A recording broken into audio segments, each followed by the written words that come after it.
এরা প্রত্যেকেই BLO. SIR প্রক্রিয়া চালু হতেই নতুন দায়িত্ব পেয়েছেন ভোটার তালিকা বিশেষ নিবিড় সংশোধনের।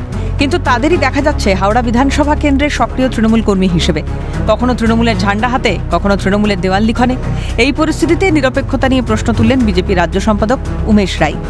প্রত্যক্ষ প্রমাণ সহিত কিছু বিএলওদের ছবি যারা টিএমসির র্যালিতে যাচ্ছে, টিএমসির দেওয়াল লেখন করছে, টিএমসির সভাতে বসে আছে, এরকম ছবি সহিত আমরা কিছু অভিযোগ তুলেছি।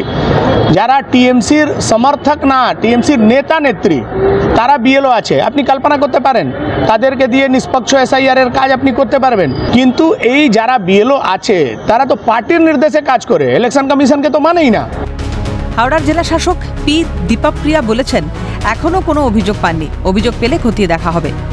দেখুন, আমরা যতটুকু করেছি আমরা ইসিএ গাইডলাইন্স দেখে ভালো করে ভেরিফিকেশন করেই আমাদের নিয়োগ করা হয়েছে।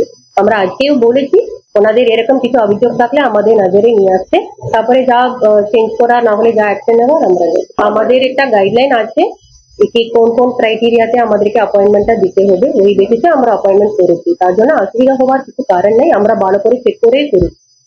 ইন্ডিভিজুয়াল বিএলওদের সাথে একটু ওনাদের ডেজিগনেশন ভালো করে দেখে আমাদের অ্যাপয়েন্টমেন্ট। এদিকে তৃণমূলের উত্তর হাওড়া বিধানসভা কেন্দ্রের বিধায়ক গৌতম চৌধুরী বলেন, বিএলওদের তালিকা তৈরি করেছে নির্বাচন কমিশন। সেক্ষেত্রে যদি কোনো শিক্ষক বা স্বাস্থ্যকর্মী দলকে ভালোবাসে তাহলে তাদের কি করার আছে, প্রশ্ন তুললেন বিধায়ক। কে একজন শিক্ষক সে যদি তৃণমূল কংগ্রেসকে ভোট দেয়, কে একজন আমাদের হেলথের যদি চাকরি করে, নার্স হয়, ওষুধ দেয়, সে যদি তৃণমূল সমর্থক হয়, নির্বাচন কমিশন বুঝবে। নির্বাচন কমিশন তাদেরকে যদি পাল্টাতে পারে পাল্টাবে। এসআইআর নামে একটা চক্রান্ত চলছে সারা বাংলা, সারা হাওড়া জুড়ে। কোনো মতেই কিছু করা যাবে না যতক্ষণ না মমতা বন্দ্যোপাধ্যায় রয়েছে। বাংলার প্রত্যেকটি মানুষ যেমনি নোটবন্দির সময় মানুষকে হয়রানি করেছিল, আবার এসআইআর নাম করে মানুষকে একটা হয়রানির পথ দেখাচ্ছে। মানুষ পাগল হয়ে যাচ্ছে। এবার দেখার এই বিএলওদের বদল হয় কিনা। যদি বদল না করা হয় তবে কতটা নিরপেক্ষতা বজায় রাখতে পারেন তারা। দেবকুমার দেও রিপোর্ট, ক্যালকাটা নিউজ।